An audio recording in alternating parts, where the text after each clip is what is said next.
Teman-teman, saya sedang berada di jembatan Tanah Pongkol di ujung sana, dan di ujung sana sangat dekat sebenarnya, sangat dekat. Ini adalah bukan alami, ini adalah bagian dari kesengajaan, dan ini menjadi salah satu bukti peninggalan Belanda yang ada di Tanah Batak. Teman-teman, ini juga sekaligus menjadi bahasa simbol bahwasannya Belanda pernah menguasai dan menaklukkan orang Batak.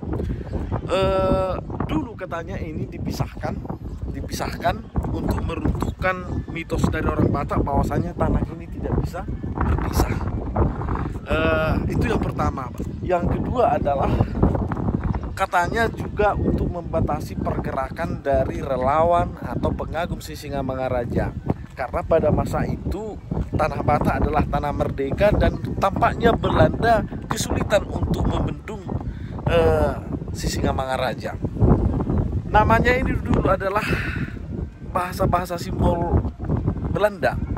Itu mungkin barangkali adalah, kalau saat ini mungkin menjilat atau apalah, terserah.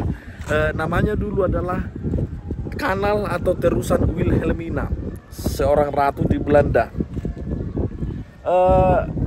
Ini digali pada tahun 1906, 1 tahun sebelum akhirnya Raja Sisingamangaraja wafat di Siburkulon.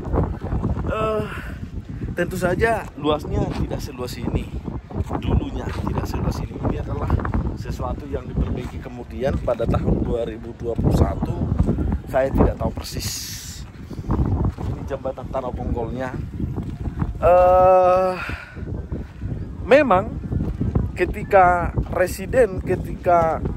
Belanda mau menyeberangi pulau ini, tampaknya ini menjadi bahasa ekonomi yang murah, karena kalau mereka datang dari Silalahya atau dari Baligi atau sebaliknya, mereka harus mengelilingi danau ini sampai ke Tomo. Jadi harus dipotong, harus dibuat terusan, harus dibuat kanal. Dan konon katanya seperti saya sampaikan, ini adalah bentuk dari penaklukan Tanah Batak salah satunya, karena ini dikerjakan oleh orang Batak itu sendiri atas dasar perintah Welsing. Saya lupa namanya, tapi Welsing kalau nggak saya salah. Konon katanya hanya 3 hari dikerjakan ini. Mengapa 3 hari? Tentu saja ketika orang Batak mau diperintah untuk mengerjakan ini dalam tempo 3 hari, itu adalah bahasa simbol bahwasanya Belanda sudah menaklukkan Samosir. 3 hari. Kalau 3 hari berarti butuh banyak orang. Dan konon katanya dalam catatan sejarah, 1.500 orang yang dipaksa untuk menggali ini. 1.500 orang. Padahal orang Batak itu tidak mau dipaksa, tidak mau mengerjakan sesuatu, harus raja. Ketika kemudian mereka mau, maka itu bahasa simbolnya, mereka mau diperintah. Kalau mau diperintah berarti mereka kalah. Jadi pada tafsir tertentu, jembatan ini adalah simbol kekalahan, bahwa kekalahan orang Batak kepada Belanda. Itu bisa ditafsirkan demikian. Tetapi ini menjadi sejarah dan ini menjadi kebanggaan kita, bahwasanya saat ini sudah ada Pulau Samosir. Dahulu sekali itu namanya tidak Pulau Samosir. Bagaimana kemudian ini menjadi pulau? Karena ketika itu belum ada terusan ini, masih Pulau Sumatera dulunya ini. Dan di ujung sana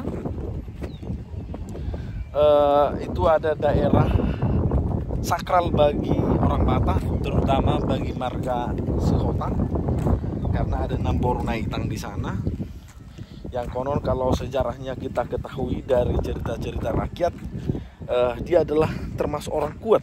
Dikatakan termasuk orang kuat, beberapa kali diancam dibunuh, ditenggelamkan, ternyata selalu bangkit, selalu bisa menyelamatkan diri. Itu berarti orang kuat. Dan pada akhirnya atas desakan, dan dia ikhlas, dia rela, dan akhirnya konon katanya beliau meninggal di sini. Dan itu yang jauh di sana, itu adalah Hariaranya. Sampai sekarang itu masih tempat sakral. Dan barangkali kalau kita pergi sekarang ini, barangkali masih ada orang yang di sana melaksanakan ritual dan sebagainya. Teman-teman, jembatan yang jauh di sana itu adalah dulunya simbol bahwasanya Belanda pernah menguasai Tanah Batak, maka nomenklaturnya penamaannya terusan Kanal Wilhelmina. Konon ini diresmikan sendiri oleh Ratu Wilhelmina pada tahun 1913. Diresmikan sendiri. Memang diresmikan di Belanda, tetapi peresmian itu menjadi bahasa simbol juga bahwasanya mereka telah berhasil menaklukkan Tanah Batak. Sebelumnya tanah ini adalah tanah merdeka, dan tampaknya memang Belanda tidak terlalu tertarik untuk menjajah Batak. Tidak terlalu tertarik karena tidak ada kekayaan alam di sini seperti di daerah Delhi, Melayu, tidak ada. Orang Belanda kemudian tertarik ke sini, itu adalah bahasa politis supaya Padang yang adalah Muslim, Aceh yang adalah Muslim, tidak bisa bersatu dengan orang Batak. Itu bahasa taktiknya.